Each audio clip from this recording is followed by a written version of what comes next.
Hi, welcome back to my channel.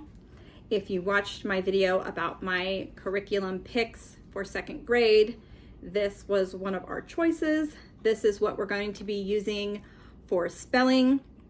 My incoming second grader, she's 7.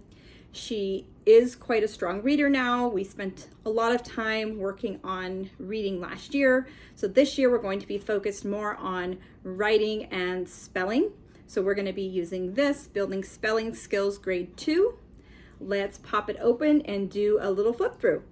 Okay, so here is our flip through of Evan and Moore, Building Spelling Skills Grade 2.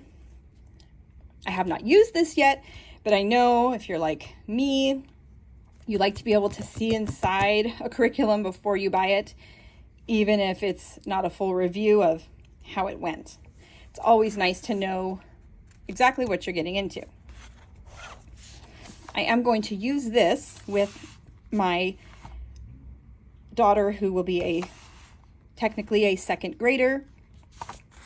This is designed for teachers, so it's going to include things like a grading list, a letter you can send home to parents, so you can just not use those portions if you're a homeschooler like me. So at the beginning, it's really nice. They have a full scope and sequence, which is going to tell you when you're going to be covering different spelling patterns. If there's one in particular you want to focus on, you can completely just skip to that section. So they're going to walk you through how they suggest to teach the different activities. Personally, I think I will break up this writing the words. They have us doing read and spell, copy and spell, cover and spell, all on one day, and then like sending stuff home to parents. I definitely will be breaking these activities up throughout the week, not doing it all in one day. And then there's some other activities for them to practice using the words, and then a weekly test on Friday. You can do that or not do that, of course. Some more information on how to use it. And then I like this. So here is sentences for dictation. So each week they have space on one of their worksheets to practice writing sentences as you read them, and they are going to contain all the spelling words they're working on. So that's good for them to practice writing the words as they hear them and not just seeing them on a page and filling in missing letters or copying them. They're going to be able to think about the words in a different way. Then it has all these lists of spelling words. You can also include bonus words. So if you have a word from the previous week that you just still haven't gotten down, you could add it to the next week. Or if there's some words from another lesson that you're doing that you want to work on, you can add those in. Obviously, they won't appear in the other activities of the week, but you could still review them. Obviously, they have a name spot here because it's designed for kids who might be taking these home or in a classroom where they could be getting them mixed up. Some of these beginning words are quite simple, so we may skip a few of the early lessons. I may just do a quick pre-test with my daughter, and if she already knows all those, we will probably just move on. We may do the very first one just so she can get used to kind of the rhythm of it, but I don't want to spend a bunch of time going over words that she already knows.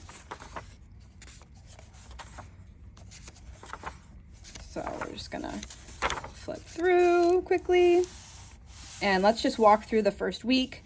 I did flip through. The activities are similar every week, but they do change them up a little bit, which is nice because I know my daughter gets really bored if she has to do the same exact activities every week. So this is that page where you can fold it over and they can copy the words and then fold it and try to spell them on their own. they have this visual memory, which I'm sure you've seen, where you write, like this might be had, so it's a tall box, so it would be a tall letter. Find the mistakes. Finding which of these words properly completes the sentence. Then here's that dictation section where you're going to read the two sentences from the beginning, or maybe you just do one if your kid doesn't really like writing, and so they can practice hearing those words and writing them. A review of vowel sounds, and then this is kind of fun. It says change one letter to turn this word into one of the spelling words. And then of course the words are up here, so they can still kind of refer back to help them figure it out. And that's it. That's going to be the week.